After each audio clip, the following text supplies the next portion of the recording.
নমস্কার বন্ধুরা, নিরামিষ দিনে অনেক রকম রেসিপি তো বানিয়ে খেলেন। এইভাবে পেঁপে, পনির আর সয়াবিনের তরকারি বানিয়ে খেয়েছেন কি না দেখুন তো। ভীষণ ভালো হয় খেতে। পেঁপে দিয়ে রান্না হলেও এটা কিন্তু খেতে দুর্দান্ত লাগে। খুবই সাধারণ তেল মশলায় আজকে রান্না করে আপনাদের দেখাবো, কিন্তু খেতে কিন্তু দুর্দান্ত হয়। এর জন্য সয়াবিনটাকে আমি গরম জলে ভিজিয়ে রেখেছি অনেকক্ষণের জন্য। জলটা যখন অনেকটা গরম হয়ে ফুটে উঠবে তখন এর মধ্যে সয়াবিন দিয়ে দিয়েছি, দিয়ে বেশ কিছুক্ষণের জন্য ফুটিয়ে না মানে ভিজিয়ে রেখেছি। তো সয়াবিনটাকে গরম জলে দিয়ে ফুটানোর কোনো দরকার নেই। আর এইদিকে আলু আর পেঁপে কেটে নিয়েছি, আর নিয়েছি এখানে 200 গ্রাম পনির। পনিরটাকে হলুদ নুন দিয়ে মাখিয়ে নেব। এর আগে পনিরটাকে আমি একটু জল দিয়ে ধুয়ে নিয়েছি। জল দিয়ে ধুয়ে নিলে পনিরটা ভাজার সময় কিন্তু কড়ার গায়ে লেগে যায় না। আর এইভাবে হলুদ নুন মাখিয়ে নিলেও ভাজতে খুব সুবিধা হয়, তেল ছিটকায় না। তো এই জন্য এইভাবে করে হলুদ নুন মাখিয়ে নিলাম। কড়াইতে তেল গরম হয়ে গেলে এর মধ্যে পনিরগুলিকে আগে ভেজে নেব। পনিরগুলিকে একদম লো আঁচেই ভেজে নেবেন, নাহলে পনির কিন্তু খুব বেশি পুড়ে যায় তাড়াতাড়ি করে। তো এই যে দেখতে পাচ্ছেন পনিরগুলি এপিট ওপিট করে বেশ লাল লাল করে আমি ভেজে নিয়েছি। এবার পনিরগুলিকে তুলে রাখবো। পনিরগুলিকে তুলে রেখে এই একই তেলে আমি যে সয়াবিনগুলো জল চেপে চেপে একদম শুকনো শুকনো করে রেখেছিলাম সেই সয়াবিনগুলো ভেজে নেব। সয়াবিন ভেজে নিলে বেশ সয়াবিনের স্বাদ কিন্তু খুব ভালো আসে। তো এখানে সয়াবিনের মধ্যে হালকা একটু নুন দিয়ে ভেজে নেব, যাতে করে সয়াবিনের মধ্যে খুব সুন্দর লবণ ঢুকে যায়। তো এখানে একদম শুকনো শুকনো হয়ে গেছে। সয়াবিনে কিন্তু প্রচুর পরিমাণে তেল টানে, তো সেই জন্য আমি আর একটু এর মধ্যে তেল দিয়ে তারপরে ভেজে নিলাম। তেলটাকে অ্যাভয়েড করতে চাইলে আপনারা দেবেন না তেল। শুকনো শুকনো করে একটু টাইম নিয়ে ভেজে নেবেন।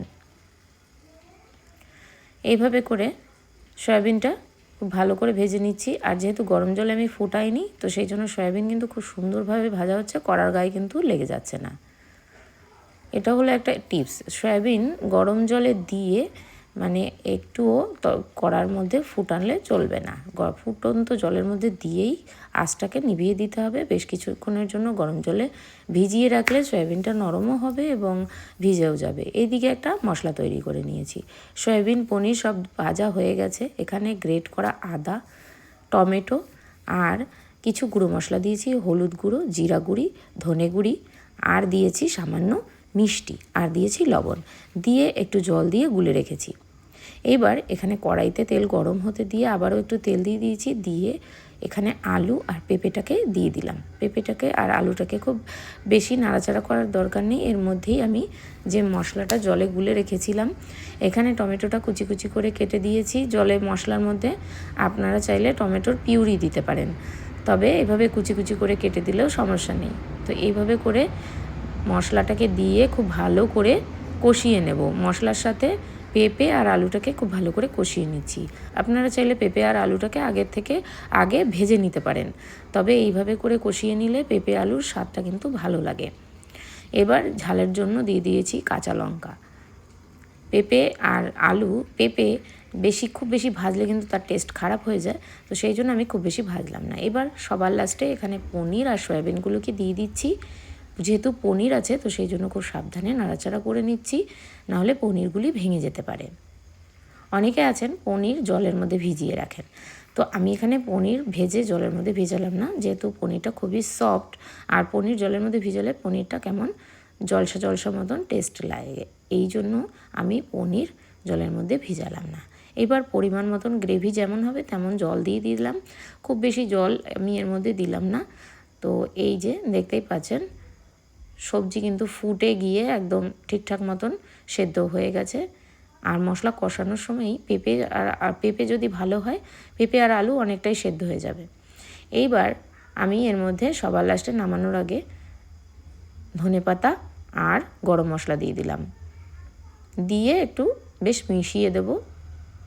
এবার কড়াই থেকে নামিয়ে রেখে এই একই কড়াইতে আমি একটা ফোড়ন দিয়ে দিচ্ছি, গোটা জিরে, আর দিয়ে দিচ্ছি রাঁধুনি। এই ফোড়নটার জন্য কিন্তু এই তরকারিটা খেতে দুর্দান্ত হয়।